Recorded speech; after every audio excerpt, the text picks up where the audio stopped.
Nah, tujuan kami untuk membuat video ini adalah untuk mengobrolkan kasus pelanggaran kewajiban yang sering terjadi di Indonesia.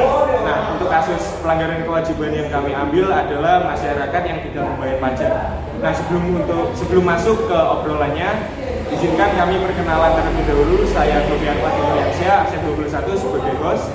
Saya Andra Ditya, absen 4. Saya Rizlia Savana, absen 15. Dan saya Sidaya Lestari, absen 32. Nah, ngobrol-ngobrol mengenai pajak nih. Kenapa sih seseorang wajib untuk membayar pajak? Nah, menurut kalian gimana ya?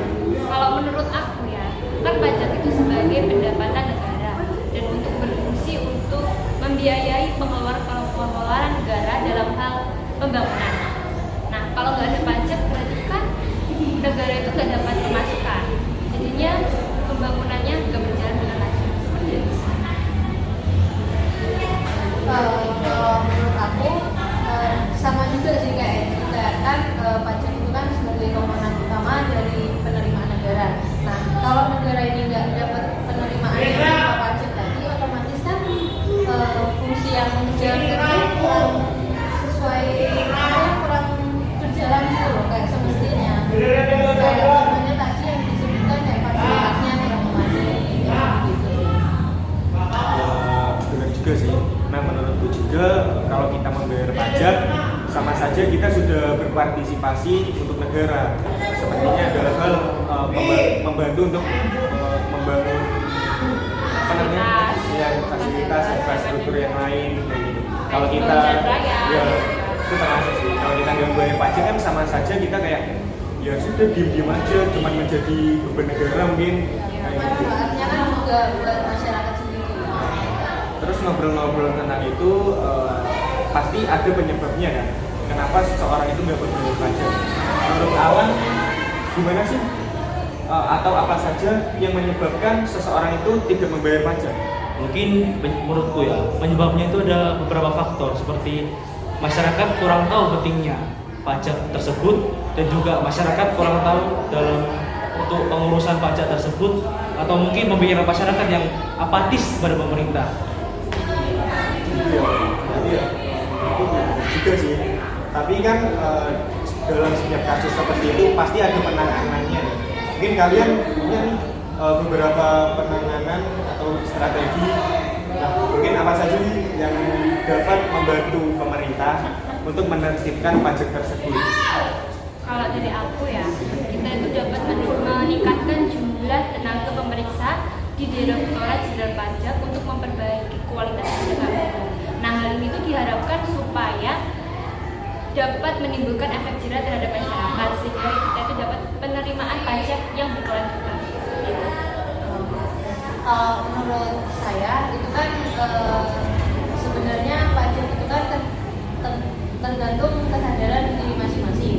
Nah, jadi strateginya pasti yang pertama penyuluhan atau sosialisasi itu baik di sekolah ataupun masyarakat. Kan kadang orang itu kan ada yang SDM-nya rendah gitu kan, pasti kurang tahu pentingnya membayar pajak untuk apa. Apalagi kalau di masyarakat yang pelosok-pelosok itu mungkin kurang paham tentang pentingnya pajak. Dan juga kita harus meningkatkan integritas dan moral untuk dalam guna sebagai peningkatan profesionalitas dari pengurus pajak tersebut, kayak pemerintah yang mengurus pajak agar lebih profesional lah gitu.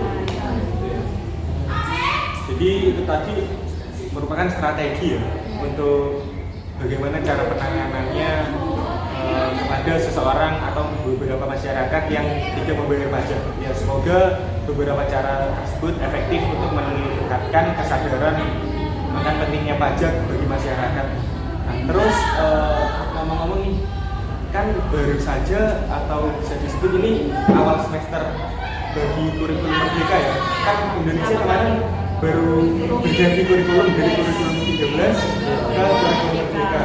Nah, tujuannya itu kan untuk meningkatkan atau mengembalikan jati diri bangsa Indonesia seperti ya agar Indonesia ini menjadi lebih maju. Nah, kurikulum merdeka sendiri kan mungkin beberapa kali kayak bisa memasukkan atau ya memasukkan atau kayak ya mengaplikasikan sih. Kayak contohnya kemarin P5 yang dilakukan di SMA 1 Giri itu kan dimasukkan ke dalam pemilihan ketua OSIS. Jadinya semua pembelajaran mengenai P5 tadi itu. Jadi siswa yang mendapatkan kurikulum tersebut mempelajari selama seminggu. Nah, mungkin nggak sih kalau kasus pajak ini atau pendidikan mengenai pajak itu dimasukkan atau diselipkan lah ke dalam kurikulum merdeka tadi? Itu bisa nggak sih menurut kalian? Menurutku sih bisa-bisa aja ya, dengan cara kita itu sudah diberi pengetahuan dan diberi wawasan pentingnya kita itu membayar pajak dan fungsi-fungsi pajak itu. Menurutku sih seperti itu. Nah, kalau menurut aku yang tadi kayak Goviano sampaikan kan perbedaannya dari kurikulum 2013 ke kurikulum merdeka itu kan ada P5 itu kan, proyek penguatan profil pelajar Pancasila. Nah, pasti di dalam Pancasila sendiri itu ada ketaatan dalam membayar pajak atau ketaatan untuk kewajiban sebagai warga negara gitu kan, meskipun itu tidak tertulis di dalam Pancasila itu sendiri. Ya, gitu sih.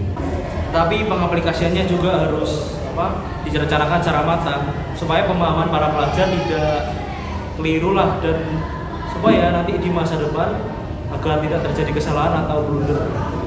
Jadi gitu ya, bisa pendidikan pajak itu dimasukkan ke dalam kurikulum merdeka yang baru ini, tapi dengan satu syarat seperti yang dibilang tadi, harus mempunyai rencana atau persiapan yang harus matang lah agar tidak terjadi kesalahan atau blunder di masa depan. Jadi gitu. Semoga pajak di Indonesia lebih dipatuhi oleh masyarakat yang di Indonesia ini. Semoga masyarakatnya pentingnya membayar pajak.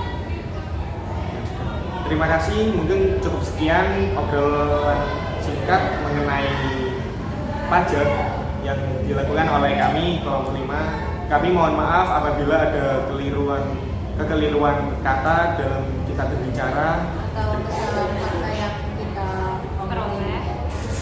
Terima kasih. Wassalamualaikum warahmatullahi wabarakatuh.